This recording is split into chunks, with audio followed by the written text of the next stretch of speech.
Farmacología de los problemas conductuales en perros y en gatos. La psicofarmacología es una disciplina científica que se centra en el estudio de los medicamentos que modifican el comportamiento y la parte mental, tanto de los humanos como ahora de los animales.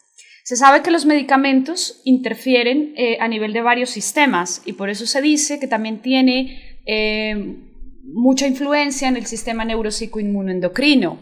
Es una palabra que suena muy larga, pero aquí podemos ver la clara relación que existe entre la parte neuronal, la parte psicológica del individuo y cómo se altera también la parte inmunológica y endocrina, ¿no? Y cómo la alteración en estos sistemas puede llevar a alteraciones del comportamiento.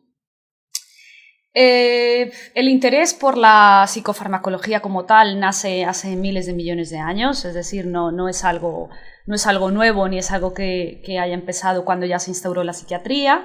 Incluso el inicio empezó con los paleomínidos. Ellos ya en esos momentos hacían rituales religiosos que buscaban la purificación del alma, de la mente, y ya empezaron a utilizarse los primeros psicofármacos. Los primeros datos del uso de psicótropos son localizados en Mesopotamia y bueno, se sabe que la primera droga con registro, o el primer medicamento con registro como tal, es el opio, ¿no? Con registro como un posible psicofármaco. En ese momento no se les había dado ese nombre, obviamente, pero se sabía que, bueno, que modificaba la conducta y la parte mental. Luego ya más o menos alrededor del año 3000 antes de Cristo, ya los egipcios empezaron a recolectar bibliografía de ciertas características de las moléculas y cómo se comportaban a nivel mental. Y entonces en esos volúmenes estaba cómo se comportaba el opio, el cáñamo, las solanáceas y algunas bebidas alcohólicas, ¿no? Y cómo estas sustancias modificaban la conducta. La psiquiatría ha sido muy peculiar. Si la psiquiatría humana ha sido en sus inicios muy atropellada, pues la zoopsiquiatría aún más, ¿vale? La zoopsiquiatría pues es la etología clínica, como se conoce actualmente, ¿no?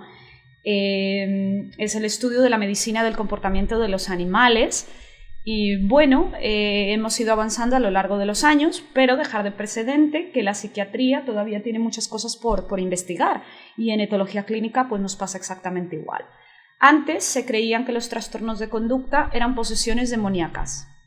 Incluso se llegaron a poner, hacer transfusiones de sangre de una vaca a un humano, ¿sí? Porque la idea era ganar un poco pues, la tranquilidad, la estabilidad mental de la vaca, y entonces se creía que haciendo pues, ese estilo de rituales las cosas iban a estar pues, mucho mejor. ¿Qué pasó? Pues respuesta, pues lo que nos imaginamos. Obviamente no funcionó, ¿no? Bueno, luego ya hablamos como tal de una locura, ya no tanto de una posesión demoníaca, sino una locura. Entonces todos los trastornos que habían era simplemente locura, y bueno, y intentaban curarlo como podían, ¿no? Recluían a la gente, y bueno, etcétera. Y luego ya empiezan los inicios como tal de la psiquiatría, ¿no? Thorner, en el 1935, fue el que empleó ya utilizar el término de psicofarmacología desde una perspectiva mucho más clínica. Es decir, él ya hablaba de que la mente se enfermaba y de que esa mente pues, necesitaba algo que la modulara. Más o menos hasta la década de los 50, principios de los 60, ya la psicofarmacología tiene su empuje definitivo y se consolida como una disciplina con una entidad propia y bueno, y se sabe que va muy de la mano de la neurociencia. Ya en 1956 por Deckiner nace el término psicofarmacología como tal, ya habiendo utilizado farmacología experimental, ¿no? Entonces ya se hacían estudios y se veía cómo interferían en las ciencias del comportamiento. Los primeros estudios que se realizaron a nivel farmacológico fueron con la sustancia LSD y con el hachís. ¿De dónde viene la palabra psicofármaco? Pues realmente viene de tres palabras griegas, sí que significa alma o mente, fármaco, que significa fármaco, y logos, que es estudio. Es decir, es el estudio de los fármacos que afectan la mente o el alma, ¿vale? Y el interés en estas sustancias nació porque nos empezamos a dar cuenta que se producían unos cambios a nivel de conducta del individuo. Entonces eso beneficiaba pues, las relaciones sociales, los patrones de convivencia, etc. La psicofarmacología ha tenido grandes avances en los últimos años, debido a que ya la neurociencia ha avanzado bastante. Se conocen las bases neurofisiológicas de esas alteraciones de conducta, cómo se dan. Entonces es posible modificar farmacológicamente algunos de los comportamientos de nuestros animales domésticos.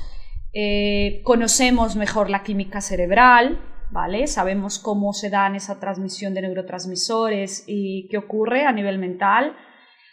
Estados emocionales internos, la conducta del animal ahora es mucho más conocida que antes. ¿Qué debemos tener en cuenta? Definitivamente hay hay algunas patologías del comportamiento que responden a un problema orgánico, ¿vale? Y por eso algunos fármacos vienen también muy bien, porque ya no solo modifican la conducta, sino que, bueno, tienen algo que ver en esos procesos orgánicos de alteración. Sabemos que en los trastornos de conducta hay alteraciones neuroquímicas y neurohormonales, entonces debemos regular esos trastornos. Sin embargo, necesitamos seguir investigando. Todavía las investigaciones están pobres y van a ver ustedes que los mecanismos de acción, bueno, no están muy claros, ¿vale? Pero bueno, es como debemos trabajar con lo que tenemos. Es difícil comprender la mente del animal, ¿no? Es muy difícil valorar el cambio de conducta del individuo. En Humana tenemos la capacidad de hablar y de decir, ¿no? Cuando nos enfrentamos a un problema de conducta de un animal, hay mucha subjetividad y la categorización de los trastornos de conducta pues puede hacernos errar en el diagnóstico. Y el problema de esto es que la elección del medicamento debe ir de la mano de un diagnóstico certero, ¿vale? Debemos conocer las consecuencias de la administración del fármaco. Como todos los medicamentos, tiene sus bondades y sus no bondades, ¿vale? Debemos valorar el contexto social de esa especie, de ese individuo, la relación social con el propietario, el ambiente. Las medicaciones no son la panacea, no van a hacer que haya un milagro en la mente del animal. Esa medicación va a funcionar si va acompañada de otras herramientas que realmente son las que producen la mejoría. Yo siempre he dicho que los psicótropos son simplemente una herramienta de ayuda realmente que permiten a la terapia de modificación de conducta, al arreglo de esa relación dueño-mascota y a la modificación ambiental, permiten que se hagan de forma adecuada. Entonces simplemente es una herramienta, bueno, de apoyo. Lo primero que nosotros debemos tener en cuenta es, bueno, y esto no solo para un psicofármaco, en general, para los medicamentos que vamos a dar, es la especie y las características del individuo. Vamos a ver que muchos de estos medicamentos tienen un metabolismo por ácido glucurónico y ya sabemos, bueno, que los gatos hay problemas con esto.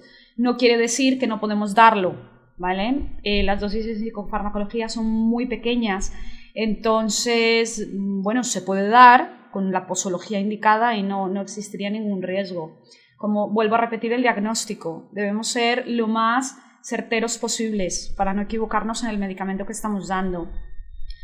Si el fármaco está indicado para esa especie, hay un problema que tenemos en zoopsiquiatría y es que la mayoría de los medicamentos que usamos son de humana, no son de veterinaria.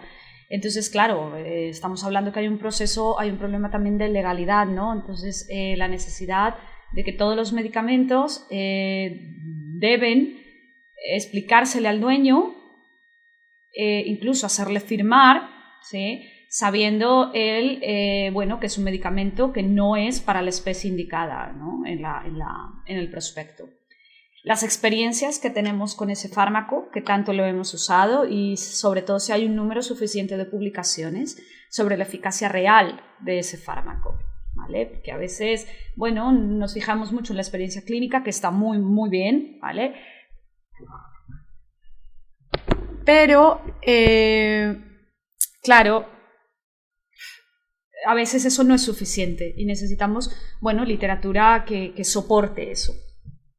Luego ya viene otra parte mucho más obvia, ¿sí? Como hay que tener en cuenta la salud del paciente, el coste de la medicación, la disponibilidad del dueño para darla, etcétera, cosas misceláneas. Con los animales tenemos un problema y es que, claro, es muy difícil explicarles que se les va a dar una medicación y por qué se les va a dar. Normalmente hay una frecuencia donde es muy frecuente que el animal rechace el medicamento, porque muchos de estos medicamentos tienen sabores desagradables. Por ejemplo, el grupo de los antidepresivos tricíclicos pues tiene un sabor que los animales lo sienten bastante fuerte y entonces, claro, en un gato donde tenemos a veces problemas de palatabilidad, pues es complicado. Entonces tenemos que ingeniárnoslas para mezclarlo, porque la mayoría de los medicamentos en conducta se dan vía oral, ¿vale? Entonces, claro, no es cómodo darlos de otra forma. Entonces, bueno, tenemos que camuflar el sabor. Otro problema añadido es que estamos trabajando con animales que tienen problemas de conducta, ¿vale? Con animales miedosos, con animales agresivos. Ya el simple hecho de dar una medicación de forma forzada, pues ya hace que también el cuadro de conducta se altere, ¿no? Que vaya más, que vaya menos, entonces eso debemos tenerlo en cuenta. La dificultad que tienen algunos dueños de manejar a su mascota, ¿no? Puede resultar herido, mordido, entonces bueno, hay que decirles a los clientes la forma más fácil y más rápida de dar la medicación, porque las dosis normalmente son bastante o casi seguidas, entonces claro, no podemos hay que dar un medicamento todos los días o cada 8 horas, entonces tenemos que facilitárselo al propietario. Hay que hablar de los usos extra etiqueta, como casi todos los medicamentos, ¿vale? Pueden decir que sirven para mucho y aquí en conducta vamos a ver, lo recomiendan para todo y resulta que no, hay que usarlo con responsabilidad. De ahí el uso del veterinario, ¿no? Que debe saber cómo usarlos y en qué momento usarlos. Y hay que tener en cuenta que hay ciertas implicaciones legales para su utilización, aparte de lo que hablábamos de la especie, por ejemplo, cuando se va a utilizar en animales de competición, ¿sí? En animales de exposiciones, saben que existe algo que se llama doping y bueno, algunos de estos medicamentos están prohibidos, son contemplados como doping. Entonces eso lo debemos conocer pues perfectamente. Las indicaciones generales de la terapia de conducta, de los medicamentos, la idea es que sean un apoyo, nuevamente, vuelvo y lo repito, pero a veces hay trastornos donde necesitamos usarlos, son una muy buena herramienta, ¿vale? ¿Qué problema tenemos? Que a veces los propietarios son muy reacios a darlos, porque ellos se imaginan pues, que son estos fármacos psiquiátricos tan problemáticos que siempre causan dependencia, ¿vale? Entonces toca explicarle muy bien al propietario que simplemente son un apoyo a la terapia. Por ejemplo, en casos de miedos y de fobias generalizadas o marcadas vienen muy bien, donde la terapia de conducta no es suficiente, ¿sí? Porque es así, a veces el problema es tan complicado que solo la terapia de modificación de conducta no nos funciona, porque hay un problema añadido, ¿no? Digamos que a ese miedo hay un problema de ansiedad, y sabemos que la ansiedad no permite que haya aprendizaje o la ansiedad puede crear déficit de atención. Entonces tenemos que utilizar ciertos medicamentos que manejen la parte emocional, los humores, como se conoce, ¿no? En psiquiatría y poder trabajar, poder implementar la terapia de conducta, si no, no podemos trabajar. Son muy buenos en trastornos bastante compulsivos, ¿vale? Hoy sabemos que existen trastornos donde el animal se obsesiona, lo hace de forma compulsiva, de forma repetitiva, ¿no? Todo eso que en su momento se le llamaba estereotipias, ahora difiere un poco y parece que son trastornos compulsivos, como la dermatitis acral por lamido, persecución de la cola, ¿vale? Estas conductas tan compulsivas. Viene bastante bien porque la medicación baja un poco la excitación. A veces también la marcación urinaria es muy molesta, ¿vale? Para los propietarios. Y entonces necesitamos algo que bueno, que nos ayude con rapidez, y a veces algunos medicamentos nos ayudan. Esa rapidez hace que el cliente se motive. Y entonces si tenemos un cliente motivado al principio de la terapia, pues estupendo, porque va a darse muy bien la terapia de modificación de conducta y va a darse muy bien todas las pautas que nosotros mandemos, ¿vale? Y cuando una enfermedad médica es la causa, ¿no? También vienen bastante bien. Debemos obviamente contemplar los efectos secundarios. Las terapias son bastante largas, pensemos que no es como dar un antibiótico que se pauta una posología y ya está, ¿vale? Aquí más o menos estamos hablando de trastornos que pueden durar tratándose hasta 1 año o más, ¿vale? Porque son trastornos conductuales y bueno, debemos tener una monitorización del paciente, debemos revisar ese hígado, ese riñón, entonces es bueno pautar cada cierto tiempo después de dar la medicación psicotrópica exámenes, ¿no? para el paciente. Sobra decir que obviamente esto va dentro del uso adecuado de la medicación, de la buena praxis que haga el terapeuta. Y debemos tener en cuenta que no hace milagros, ¿vale? La medicación no hace milagros, es simplemente la herramienta de ayuda, soporta la terapia, ayuda a que la terapia de modificación de conducta se dé bastante bien, el enriquecimiento igual, y son muy necesarios, pero es indispensable saber en qué momento y cómo es la mejor forma de darlos. La farmacoterapia, como hablábamos, tiene efectos sobre la terapia de conducta, permite que el propietario se anime, pero también podemos tener un problema, y es que el propietario crea que la medicación, que la mejoría se debe a la medicación y que esa terapia de conducta pase a un segundo plano. Entonces no se va a solucionar el problema. No tendrá éxito esa terapia de conducta, ¿no? Lo otro es que esa mejoría inicial haga del cliente, pues es un cliente perezoso, un cliente confiado. Por otro lado, existen algunos psicofármacos que pueden interferir directamente con el aprendizaje. Un ejemplo son las benzodiazepinas.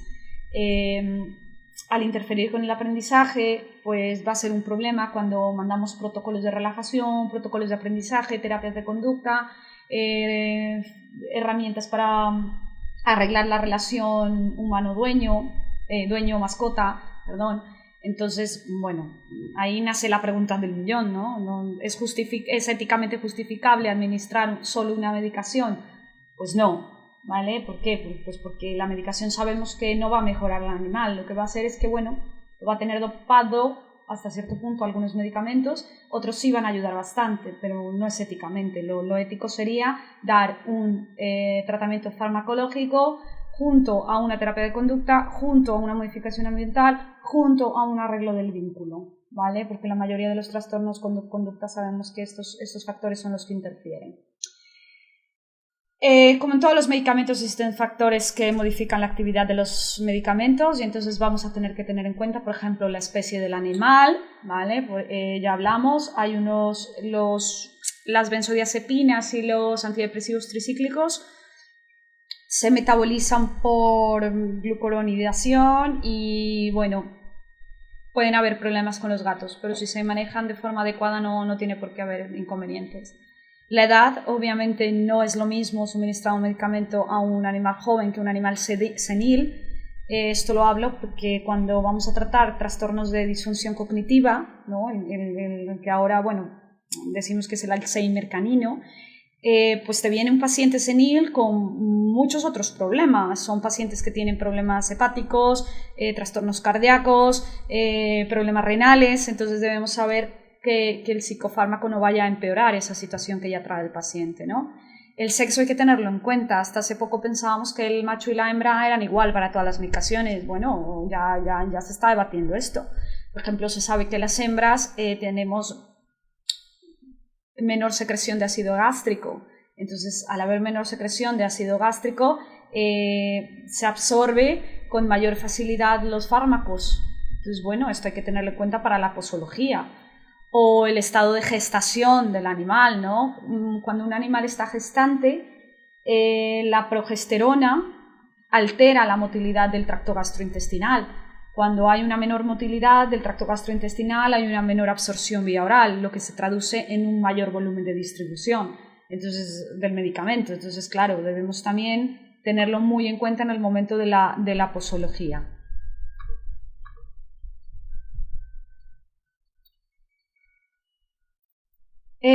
Vamos a hablar acerca de los fármacos que más se usan en psicoterapia, ¿vale? A nivel de veterinaria.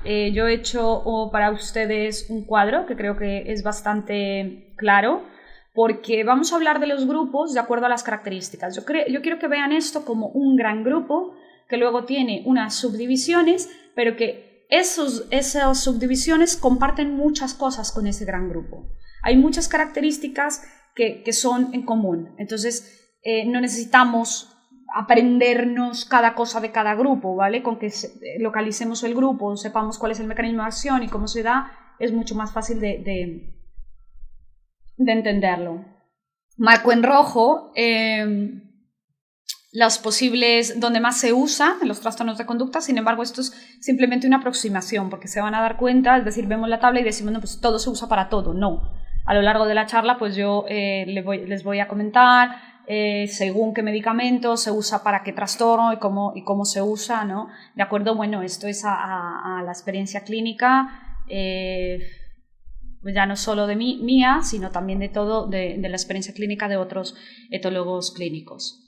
Bueno, el primer grupo del que vamos a hablar son los neurolépticos. Los neurolépticos son muy conocidos. Aquí tenemos dos subgrupos que son las fenotiacinas con sus representantes y las butirofenonas. Luego hablaremos de los antidepresivos, que se dividen en tres grandes grupos, que son los antidepresivos tricíclicos, los inhibidores selectivos de la recaptación de serotonina y los inhibidores de la monoaminoxidasa. Otro grupo son los ansiolíticos, donde tenemos a las tan conocidas benzodiazepinas y a los agonistas serotoninérgicos. Y por último tenemos a las hormonas. Esa más o menos es la división que vamos a realizar. El primer grupo del que hablaremos son los neurolépticos.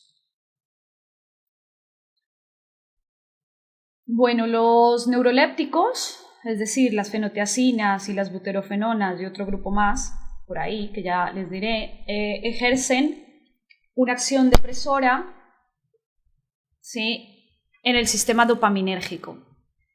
Su mecanismo de acción es bloquear los receptores de dopamina a nivel del sistema activador mesoencefálico, el SARA. Trabajan a nivel del sistema límbico y también trabajan a nivel hipotalámico. Recordemos que en el sistema límbico se encuentra la amígdala. La amígdala es la estructura neuroanatómica donde se procesan las emociones, ¿vale? Entonces interfieren bastante en el sistema emocional del individuo. Por este mecanismo de acción, en definitiva, produce una disminución en la alerta del individuo, baja la respuesta a estímulos externos, pero viene muy bien en algunos trastornos porque se sigue conservando la capacidad de discriminar ciertos estímulos. Entonces, es decir, el animal nunca llega a perder la conciencia. Entonces, para una terapia de conducta esto es fundamental. También vemos que hay moderada relajación muscular, bueno, todo esto por el mecanismo de acción.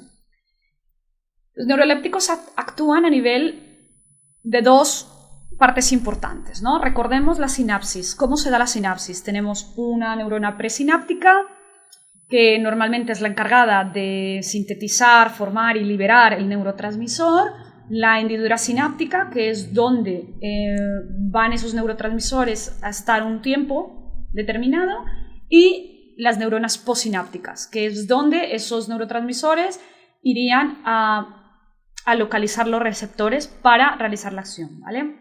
Entonces, lo que hacen los neurolépticos es que frenan la síntesis y la liberación de la dopamina a nivel presináptico, es decir, la neurona presináptica no libera la dopamina. Y a nivel posináptico lo que hace es bloquear los receptores, ¿no?, de la membrana posináptica, y entonces se inactiva la transmisión de dopamina. Algunos trastornos de conducta llevan mucha carga de dopamina, es decir, se caracterizan porque la dopamina está en altísimos niveles y hay que controlarla, ¿vale? O hay que que inhibir esa liberación o lo que hay es inactivar esos receptores. Si hacemos un bloqueo controlado de esos receptores, pues tendríamos el efecto que nosotros estamos buscando, ¿no? La tranquilidad en el animal, un poco de menor respuesta y de excitación. Cuando hacemos bloqueos excesivos porque pues, la posología no es la adecuada, pues podemos tener obviamente efectos secundarios, ¿no? Y entonces encontramos pues, problemas locomotores, porque dijimos que trabajaban a nivel de sistema locomotor también. Pueden haber problemas endocrinos y sexuales. Efectos secundarios como tal que no deberían darse. Los principales grupos de neurolépticos son las fenotiacinas, donde encontramos a la cepromacina y a la clorpromacina, las butirofenonas, en veterinaria se usa mucho el haloperidol, y otro grupo que no es de mucho uso en psiquiatría animal, que son los tioxantenos, ¿vale? Pero bueno, yo lo pongo. Característica común de todo el grupo, pues la absorción vía oral no es demasiado rápida. Esto, altera un poco. ¿Por qué? Porque nosotros en conducta a veces necesitamos que, las cosas se solucionen rápido, ¿no? Como cualquier problema orgánico también. Y si tardan mucho la absorción y eso, pues podemos tener inconvenientes. Son muy liposolubles y esto sí es una ventaja, atraviesan fácilmente la barrera hematoencefálica. Recordemos que estamos trabajando con la mente, entonces a veces las medicaciones pueden tener problemas con que pasen la barrera, para nosotros nos viene estupendamente porque modelar el sistema nervioso central se facilita bastante. Tiene una alta capacidad de unión a las proteínas, se sabe que los neurolépticos más o menos el 90% se une, entonces el sistema de transporte es bastante efectivo. Como casi todos los psicofármacos, el metabolismo es hepático, la eliminación renal, de ahí la importancia de la monitorización. Y lo único así a tener en cuenta pues es avisar al propietario que puede tras su administración haber una coloración rojiza en la orina y que hay alguna raza sensible. Sin embargo, en las dosis que utilizamos en zoopsiquiatría no hemos visto tan marcada esta sensibilidad, ¿vale? En las razas, pues como puede ser el pointer o el boxer o el schnauzer gigante. Existe otro grupo que hace parte de los neurolépticos, ¿vale? Pero es como una subdivisión, que son los neurolépticos atípicos. Casi no se usan en zoopsiquiatría y es una pena porque funcionan bastante bien. Lo que pasa es que, no es muy conocido todo el uso, ¿no? en zoopsiquiatría. Entonces, estos neurolépticos atípicos actúan ya no solo sobre los receptores de dopamina D2, como si actuaban los típicos, ¿vale? Que eran los que hablábamos, sino que también actúan sobre los receptores D4, es decir, hacen más efecto en esos receptores, y sobre los de serotonina. Entonces ya no solo estamos hablando de dopamina, sino de serotonina, porque hay muchos trastornos de conducta que conjugan alteración en neurotransmisores o en dopamina a la vez con serotonina o uno solo, ¿vale? Difiere. Son muy buenos para terapias a largo plazo. Permite, por ejemplo, trabajar cuando los animales han sido refractarios a otros tratamientos, por ejemplo, a los neurolépticos normales. El escaso efecto extrapiramidal ayuda bastante, que es el efecto extrapiramidal, que sí que tiene más los neurolépticos normales, pues ese se altera como trabajamos a nivel del sistema SARA, del reticular, del mesoencefálico. Alteraciones locomotoras, problemas de conciencia, de movimiento, ¿vale? Entonces aquí es menos marcado. Y también altera poco los niveles hormonales, sobre todo los de prolactina. Entonces, viene bastante bien porque, no hay alteración hormonal que puede alterar los trastornos de conducta. Ahí tenemos los más significativos, ¿no? Las dibenzodiazepinas, las benzosixoazoles, y cada uno con sus representantes.